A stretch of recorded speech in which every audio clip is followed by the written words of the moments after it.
hoje ao meu lado os queridos amigos do Sicoob, né? Eu acho que é muito válido a gente sempre trazer vocês aqui para falar fatos relevantes do nosso agronegócio.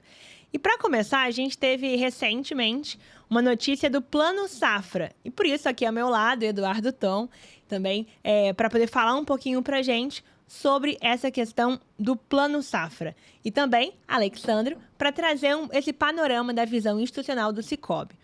Vamos começar já direto ao assunto, falando o que é esse negócio de Plano Safra para colocar todo mundo na mesma página? Vamos.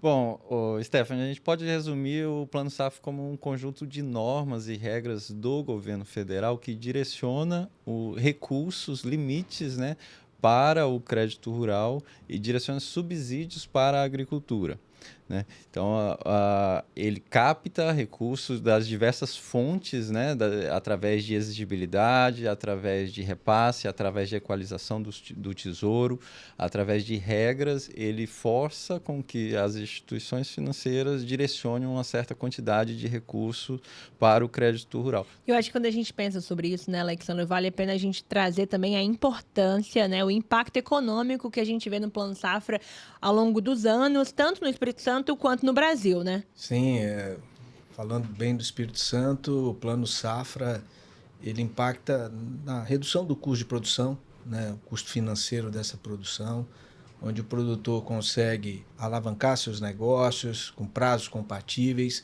E o Sicoob sempre teve esse papel, buscar recursos em fundos, né, buscar os recursos equalizáveis e irrigar o nosso agronegócio.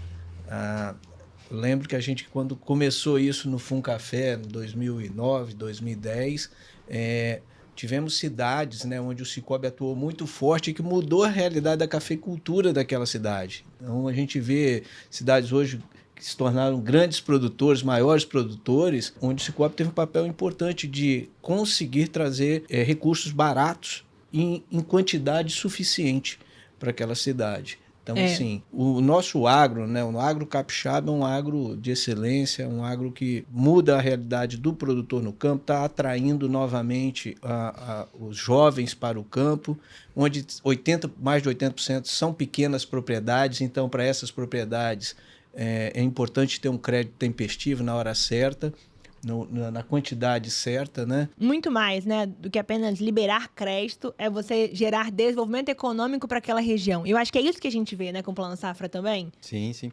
No Sicoob a gente tem dois principais objetivos, que é fazer circular o dinheiro do nosso associado entre os nossos associados. Então, aquele dinheiro que o associado deixa parado na conta corrente, deixa parado na poupança, ele vai retornar para a comunidade onde ele está atuando na forma de crédito. E aí, Alexandre, fala um pouquinho para a gente, então, como é que o Sicoob se destaca dentro disso, né? Os números de vocês para esse ano. Sim, nós fechamos um ano muito bem, né? A safra 23-24. Cumprimos além do nosso orçamento, nós tínhamos orçado na casa de 2,2, né? E fechamos com 2,8 bi. Que legal. Emprestados, isso em relação à safra anterior, 70% a mais nós conseguimos colocar de recursos. E para a safra que entra, né, a nossa projeção, então, é crescer em 1 bilhão. Então, sai de 2,8 para 3,8.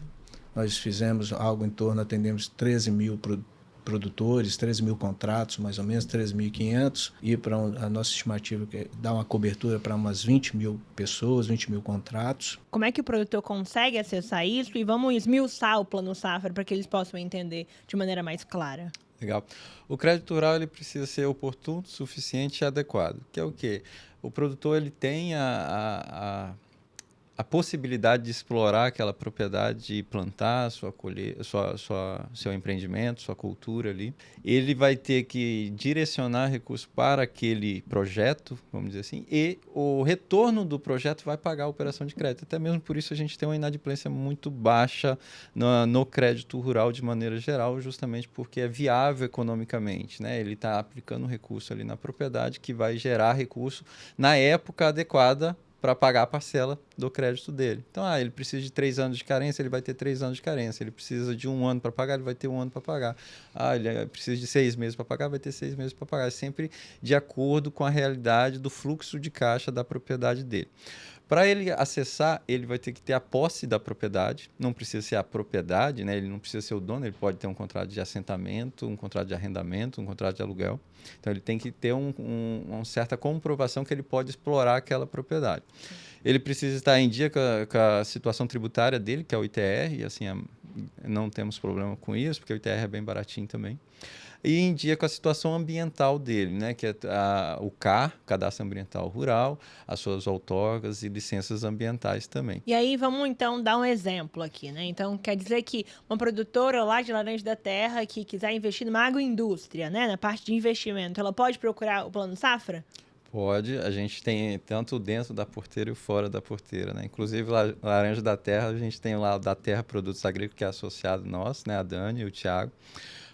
Que financiou através do Cicobi a sua agroindústria. Então, o crédito rural ele tem para custeio, que é aquilo tudo que você gasta todo ano, energia, óleo diesel, mão de obra, alguns adubos, né? Adubo de carga, adubo de produção.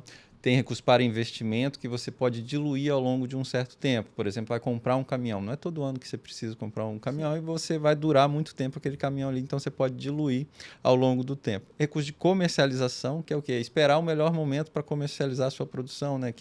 O ano passado o café estava R$600, agora já está passando de R$1.100, R$1.200. Então, se tivesse feito uma comercialização, teria ganhado dinheiro em cima da própria produção dele já acabada.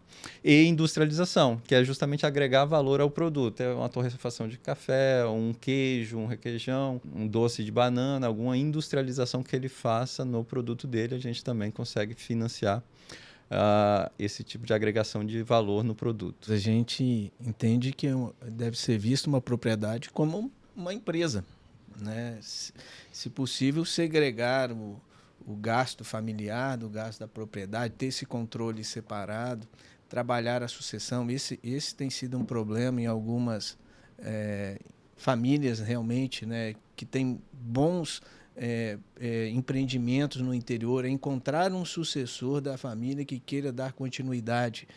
E a gente precisa formar essas lideranças, essa sucessão, porque o agronegócio tem sido a principal fonte, né, de receita para o homem do campo, para as nossas cidades, pequenas cidades. E não só isso, né, para o PIB do Estado, para o PIB do Brasil. Qual é a mensagem que o Cicobi também quer deixar para os produtores?